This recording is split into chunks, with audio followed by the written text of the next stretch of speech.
A Visit to Hell. Prelude. In the early morning hours of Wednesday, June 26, 2013, I was given a vision I believe was from God. The following is the exact transcript of the vision, and I have done all I can to write down every detail exactly as I saw it. Thus begins my journey. I found myself in a green field with 4 others around me. There was a clearing in the field and the trees were all around off in the distance. As we circled around, the ground opened up in front of us in a black circle. I could not see the bottom of the hole and was frightened by this. I recognized one of the 4 people as Jesus, but I could not make out any of the other faces. Jesus said, "I am going to send you into the hole," and I pleaded, "Oh, no Lord, I don't want to go down there." Before I could say anything more, I was descending into the hole and was moving very quickly. When I landed, I was shocked that my legs had held up to the fall, and by all accounts, I was fine with no broken bones. I quickly realized I had fallen into hell. I landed in a pit that was about 30 feet down. The walls were black and there was a fiery liquid pool about the size of a backyard swimming pool. Around the pool was about 5 feet or so of more black ground. I call it ground as it was not dirt, but was squishy and seemed to be filled with bugs, beetles, and such. There is no light in hell. There was only the light from the fire and the reflections of the fire in the smoke. I looked around and saw the bodies of humans lying on the ground. All of them were in various states of decomposition, none was moving, none was speaking, and none appeared to be breathing. As I looked around at these bodies, a creature from the other side of the pool saw me up and moving around and very quickly ran towards me around the pool. I could at first only see the outline in the darkness, but when he got to me, I could clearly see his skin was red and he had enormous muscles. His jaw was large and full of sharp teeth. He carried a glowing red pitchfork, which was about 9 feet tall, and he himself was about 10 to 12 feet tall. As he approached, I froze. I could not run or move in time, and he speared me right in the chest below my ribs with the pitchfork. The pitchfork was still hot from the last soul he drowned. I felt the intense heat from the middle spike of the fork pierce my heart, and the outer 2 spikes felt like they burst my lungs and I could not breathe. I must not have weighed a thing to him as he lifted me high into the air easily and slammed me face up into the fire pool so my back hit first. He pushed me all the way under and I was submerged about 5 feet or more down under the liquid, and he held me there, and he held me there. I was very surprised that the liquid was so viscous.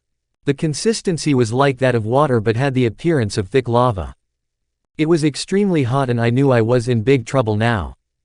Horrified, I watched as my arms flailed in front of me catching fire, and there were reds, oranges, and blues coming off my burning flesh. I saw my feet burn off and the muscles and tendons in my arms and legs were strung out and burning like spaghetti. I saw my lips float off in front of me and my ears and nose did the same. I was at a point where my eyes were going into blackness too when I was flung out of the pool by the creature and tossed to the side where the other bodies were. As I lay on the bank of the fire pool, I could hear the roaring laughter of the beasts, and then I knew there were many of them, perhaps legions of them. There were no human voices at all, no one there speaks, ever. Even a grunt or groan is seen as a human comfort to the dark side in this putrid place.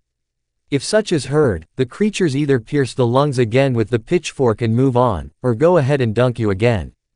When I was there on the bank of the fire pool, I could feel the vile flesh-eating beetles, snakes, scorpions, bugs, and any other creeping crawling thing found on earth feeding on my carcass. I looked down and could see a coral snake moving through my ribcage into my forearm and another slithering between my bones. I looked at the persons next to me and their faces had been burned unrecognizable. Although they were in their body somewhere, they were gone and I could tell they had been here for a very long time. I looked deep into their souls' eyes and was terrified at the look in them, as it was hollow and expressed utter hopelessness, desolation, and abysmal abandonment from God. There really is no way to describe them other than picture the worst down and out living soul you can think of on earth, even the worst of the worst, the most drug-addicted, homeless, destitute person's eyes you can imagine, and then multiply it by 100 and you may get close. There is no hope left once you are in hell, ever. I also noticed that we were all not laying there decomposing, but rather we were regenerating, as our bodies needed a little time to regenerate, so the next time we would feel the same amount of pain or more. As I regenerated, I watched as the other humans who regenerated before me were picked up one by the creature with the pitchfork and were slammed into the pool. Each time someone is slammed into the pool, the creatures laugh. They laugh harder every time someone is thrown in, and they experience more pain. The better the job they do, the louder they laugh. The creatures never get tired, they never take a break, they never sleep, they never eat, they just continue this routine forever to please their master Satan and hope their laughter will be heard by Satan and that it will please him. When they are finished with pushing the souls under, they pull them back out and lay them down on the ground. Then the limbs and heads fall off the soul's body, and the firewater pours out of their throats and chest cavities where their hearts had been.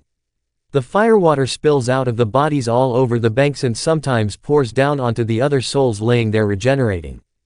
Now it had come to be my turn again, and instead of standing up like when I arrived, I was laying down on the side where I had been tossed. No one gets back up after this. They all lay there in pain and being eaten until they regenerate. Then the creature came back to me. He didn't say a word and just thrust the pitchfork into my chest again and lifted me up. I could hear my lungs sizzle and could not take a breath. This time he spun me over so I would enter head first. He slammed me into the pool, and the same occurred as I saw the burning of my arms, hands, legs, and feet in reds, oranges, and blues. I flailed around trying to get the fire to stop or to somehow save myself, to no avail. No matter how hard I tried, I just kept burning. There was no escape and no way back up to the surface until the creature pulls you out of the fiery water. I eventually stopped flailing. I was so burned, decomposed, and was pulled out of the fire pool and tossed aside to be eaten by the flesh-eating bugs again and to regenerate again. I also noticed as you regenerate you feel everything, all the bites, the venoms, and poisons, the lava dripping on you, the diseases filling your body from the contaminated ground, everything. This whole process takes only about 10 minutes to complete. So the people there are experiencing this about 6 times an hour for eternity. Upon gathering my senses back, I knew I had to act quickly once I regenerated and try to get out of here. Somehow God allowed me to regenerate fast and I snuck over to the wall and began to climb the wall. The wall was squishy and filled with flesh-eating bugs, spiders, disease, detritus, and every other such vile thing. It was not like dirt at all but more like a wall of living insects all tied together. There was no slime or guts of the bugs, they were like living hollow shells. As I grabbed handfuls to climb, there was nothing cool to the touch here, anywhere. When the wall was disturbed it made a collaborative sound of screeching, and of bugs clicking together. I was terrified the creature would hear it and rip me from the wall. My hands went into the wall about to my elbow and the same with my feet to my knees. I just frantically grabbed and pulled each handful and stepped up until I reached the top. At the top, I looked around and saw the pit where I had been was next to another one just like it, and another, and on it went like this as far as I could see in every direction. Each pit was separated by about 3 feet of the same type of living ground, which was now pulling me back down. I saw there were thousands of pits just like this, perhaps hundreds of thousands. There could have been millions of people in these pits in every direction I turned. There were no screams of humans like I had expected, just the roaring laughter of the creatures. When one would laugh, others would join in as a congratulatory laugh. It was horribly unnerving to hear these blasphemous sounds. The pits were laid out as a grid, only connected by the 3 feet ground substance on all 4 sides. There were multiple volcanoes, all with massive rivers of lava coming down them. One was very close to me, so I began to run towards it as if I could somehow get out if I just got to the top of the volcano. There is no way out though, and the roof is thick and black from the smoke and the only light is that of the fires, the pits, the rivers, and the tops of the volcanoes. It appeared the rivers flowed off into larger pools of fire, but it was so far and so dark it appeared as red lines out on the horizon. As I ran, I noticed a different style of a creature was flying around and dropping new arrivals into their assigned pits. These creatures were wire-like and thin, their wings were pointy like a bat's wings. These creatures' wingspans were between 10 to 20 feet and their bodies were about the size of a human. I could not see their faces, but like all the other things I saw, I know they are just as hideous. They flew around in circles and around in packs at times. They seemed to go up into the smoke to gather new souls and would come back and drop them in the pits. It was as if they were catching the souls as they were being dropped down. These two made hideous sounds as they dropped their souls into the pits. I paid them no mind and focused intensely on reaching the volcano. I ran as fast and as hard as I could. When I reached the base of the volcano, I was surprised at the density of the volcano as it was hard, unlike the grounds leading up to it. It was made of rock or likely basalt. The walls of the volcano were jagged, sharp, and hot. I quickly began to ascend the wall. As I got higher up I could see the fire pool pits numbered far greater than I could originally see. I ascended higher towards the top, and I looked around again. Now I could see into the rivers of fire and could see there were many people in the rivers too. Scared, I began to ascend more quickly. Somehow I was detected, and from the corner of my left eye, I could see a large fireball and a plume of smoke coming up from under me circling the volcano counterclockwise. When it came around the last corner it was directly in front of me and there was a large angry face in the plume. The face could have been the size of half a football field. Through the fire and the smoke I could clearly see it was a large flying creature and it yelled at me, "Don't you know who I am?" I did not speak back, not out of fear, but rather out of disdain. Although the voice was loud, it did not scare me or alarm me. I did not know who the creature was though. I looked away and tried to climb up some more and was instantly knocked with great force off the wall. I fell backward and down until I hit the river of fire and was instantly burning alive. The river was of thicker viscosity than the pits from before, and I was flailing to get out, but the river pulls you in, and again it is much thicker so it is much harder to move. I was burning up and went under the river. My skin, eyes, guts, and every other part were burning and flowing around in front of me. I surfaced and instantly regenerated, and then the pain started over again. In the river, you regenerate much quicker as once you surface you are still in the river so you are kept in as much pain as possible. The river holds many souls far more than in the pits where I had been. As I looked around I could see other souls trying to do the breaststroke. When they would do one stroke, they would then flail around and die. Then when they came up for air they would be a skull and some face and throat. The lava would pour out of their eyes, throat, and chest like a pitcher being poured out. By the time they hit the river again, they would be whole, only to repeat this process every 30 seconds or so. This part of hell is far worse, though it is all bad, in part because it is so painful and also because it happens so often there is just no way out of the river once you're there. There are thousands upon hundreds of thousands of people in each river, possibly more, but it is very crowded. As we neared the bottom of the volcano, the river begins to level out and the flow becomes slower. At the base of the volcano, there are more of the pit-type creatures with their pitchforks. They were pushing people under who had come up for air. I watched them as they would push people under and their pitchforks would shake violently for a few seconds and then stop. When they stopped, the creature would belt out the hideous low growling laughter to his master and then fork another one under. Over and over this went all down the river. I was pushed under a few times and saw below the surface. The legs and bodies of the other souls in the river were thin, deteriorated, and burning with the oranges, reds, and blues of the flesh and muscles burning. Their guts were just trails of burning strings and were all around them. The people were not swimming through the river as much as they were just floating and trying to avoid being pushed under. Everyone in the river is weak, and again the pain is so much or they've been there so long that most can't or won't even flail around anymore. No one speaks, grunts, screams, or makes any sound. The only sounds in the river are bubbling, boiling, splashing, and the sounds of the creatures' bellowing laughter. After some time the river became narrower, perhaps even deeper, and began to meander back and forth to the left and right. At this point, the river was faster and the pit-style creatures were gone, but I could see another type of creature ahead on the river banks. These creatures were very tall in comparison to the others and were very thin. They were about twice the size of the others at about 20 feet tall. They were raspy and cackled when they laughed. They had gray skin and blue fire surrounded them as if they glowed. They had what appeared to be baseball bats or clubs with one spiked side. The bats were about 10 to 12 feet long.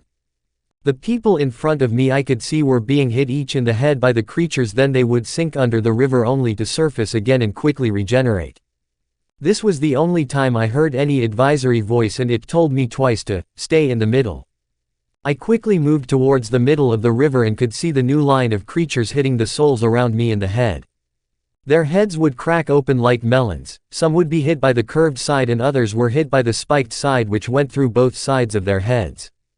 I could tell they could feel the full pain of each impact, and again knew they felt the pain going under all the way to regeneration.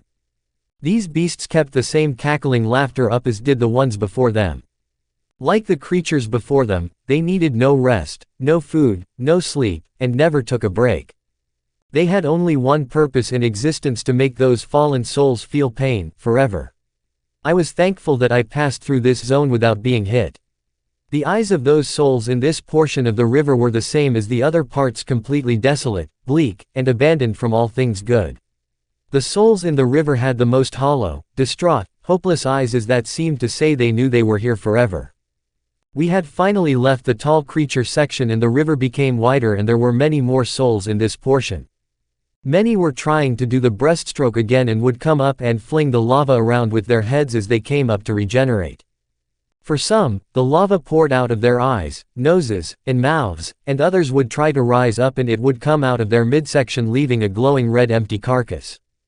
These would just fall back into regenerate.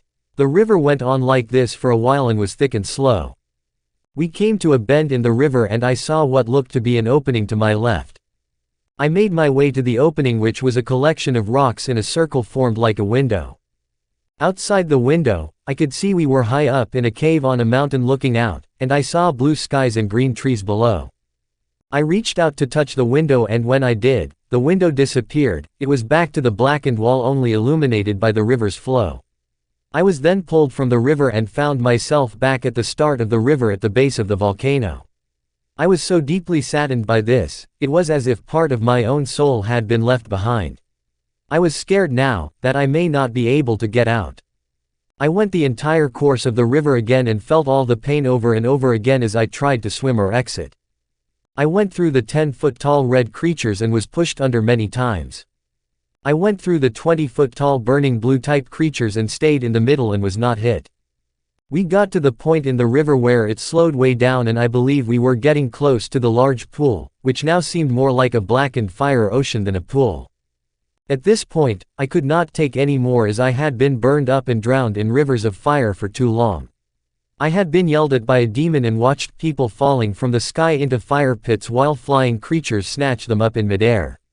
I had seen the creature torturing souls in the river and others cracking heads open. I pleaded to God, "God, please get me out of here. I don't want to be here anymore. Please God, get me out of here." In an instant, I was out of the darkness and out of the fire river, and there was dim sunlight.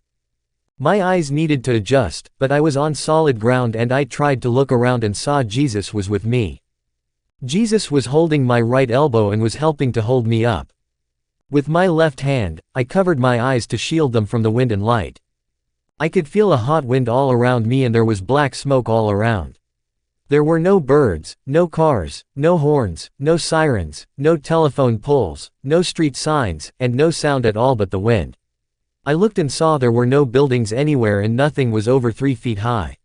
Not a single stone was atop another, there were no trees, not even burned down ones, there was nothing but blackened earth, wind, and black smoke. I asked Jesus, was the face I saw in hell, Satan? And he said, "No, Satan is on the earth." I looked some more around and was astonished. There was so much nothingness and every single thing had been completely pulverized to dust and ash. I mean, even the World Trade Center left a debris pile after September 11, 2001, but here there was nothing over 3 feet high and any object was very small and unrecognizable. I asked Jesus, "Where are we?" He said, "This is New York City." I began to tremble and was more afraid than before. I said to Jesus, "Oh Lord, I don't want to be here, please take me out of here." In an instant, we had moved and Jesus said to me, "How about here?" I looked around and the scenery was exactly the same: no buildings, no cars, no birds, no dogs barking, no background noise of any kind, only wind, except the smoke was a dirty brown color. I asked him, "Where are we now?" He said, "This is Los Angeles." I said, "Oh no Lord, not here too. I don't want to be here." Now we were moving much quicker and we were in another desolate, destroyed and silent city with a cloud of light gray smoke. The Lord asked me, "How about here?" I asked him, "Where is this?" Jesus said, "This is Atlanta." I told him, "Oh no, Lord, I don't want to be here." We had moved again in an instant. The same thing destroyed everything, not a sound, nothing over 3 feet tall, and the only things that were even 3 feet tall were because items had piled on top of one another. This place had a darker gray smoke everywhere in the wind. Jesus said to me again, "How about here?" I asked, "Where are we?" Jesus replied, "This is Chicago." I told him, "Oh no, Lord, I don't want to be here." We moved a final time, and again everything was gone and the quiet was overpowering the wind, only this time the smoke and wind were a dark bluish gray and it was wet. Jesus said, "How about here?" I asked him, "Where are we?" Jesus said, "This is Florida." I then asked him, "Why is all of the smoke different?" He said, "It is like the sand you bring back from the beach." I then asked him, "Why are you showing this to me?" He replied, "It is because you have been chosen to tell the world, the end is nigh." I did not understand this and asked him, "You mean you're coming back at night?" He said, "No, that the end is nigh." I asked one final question, "Why is all of this happening?" This time a voice of 1,000 thunders came from the sky and all around me into my ears, spine, and soul and said, "We have decided it so." And I was scared. My shoulders went up and touched my ears like a child in a thunderstorm. The sound of this voice was so loud and it brought fear into every inch of my being. It could only have been the voice of God. This was the only time I was terrified by any of the voices. This voice was so much louder and more powerful than that of the smoke plume demon in hell, which was loud. God's voice brought every ounce of fear out of me and I did not respond after I heard this. It was so resolute that I did not dare talk back to it nor ask another question. At this point, when the echoes of the voice had ended, we moved again very quickly and were back in the field where it all began. Again, I was with the 4, and the hole to hell had closed. I looked up and the 4 turned and began to walk towards the tree line, and I was all alone again in the field. I then awoke from the vision and saw it was around 3:27 in the morning. Conclusion. I was blown away by what I had just seen, and knew I had to follow the instructions given to me and write this all down. I know many who read this will not believe even a portion of it, but I also know God works through people far more than many realize, and though you may not believe, I hope God will open your eyes or someone you know through this. This is not so much for the saved, but more for those who do not know if God, Jesus, heaven, and hell are even real. I believe they are, and though many will be blind to the Lord, some will believe or pass it on. I know Christianity is split into so many groups that to a new believer or even a potential believer it may seem overwhelming. My advice is to believe that Jesus Christ is the Son of God who came to earth, was crucified and rose from the grave. Start here, with just a small amount of faith, and the other things will come. You won't change overnight and you will likely still sin, but your soul will be saved, so when your time comes you won't be pulled down into hell. I didn't understand why God would choose to show me these things until I talked with my father. He said no one would think David could beat Goliath either. God knows what your heart's true intention is and He wants to be a part of every person's life. Please also understand He does not want anyone to go to hell but has given us the choice to decide on our own. After being down there I could see how awful and separated from God it is. The pain and grief are far too great for one to write down, and I too don't want anyone to go there. If anyone truly knew how bad hell really is, they wouldn't want anything to do with the place. To me, it's an easy reminder that no matter how bad it gets here on earth it could be much worse. I further believe God withheld much of the pain and the smells of this rancid place from me, and if I had experienced it all I would have died right there where I laid. Many of you will only ask about the second part of the vision showing future events. I cannot really say much more than what I saw. I don't know what happened to the 4 cities and the one entire state. I can only speculate it was something with a lot of power and heat. I wasn't given any time frame for the events to occur. I would like to think they won't happen in my lifetime or my kid's lifetime, but it seemed very close in the vision. It seemed so close, that I immediately went online to see if bad news had broken overnight. As far as the smoke portion goes, and the reference to the beach by Jesus goes, I have visited various beaches of the Atlantic coast many times to this point in my life. I always take a small sand sample with me to bring home and compare it to the other sand samples from other beaches I've collected over the years. I believe the differences in the smoke represented the differences in the ground below the cities. I don't know what happened to the cities other than they were gone, absolutely decimated beyond anything the world has ever seen to this point. In conclusion, I trust God and Jesus are real. When my time does come, I don't want anyone to be sad. I have seen hell on earth, and I now lack only the sight of heaven and only wish to see it when my time here is done. I know many who read this will think it is not real, but some will and will take heed and will begin to prepare their soul. They may either dedicate or rededicate her life to the Lord because of it, and then it will all be worth it, as you can fear death no more. I know many people, whose bodies are in the cemetery, and I look forward to seeing them in heaven. I hope to see you all as well on the other side. In heaven, I know without a doubt I will be there. Good luck to you all in your walk through life. There are many snares set to trap you, so be vigilant and rest your hopes and fears in the Lord. Your burden will be so much lighter, and you will be more content with the decisions you have made up to this point. Thank you for taking the time to read my story. I welcome any and all feedback, as well as stories or testimonies of your own. A Visit to Hell, Prelude. In the early morning hours of Wednesday.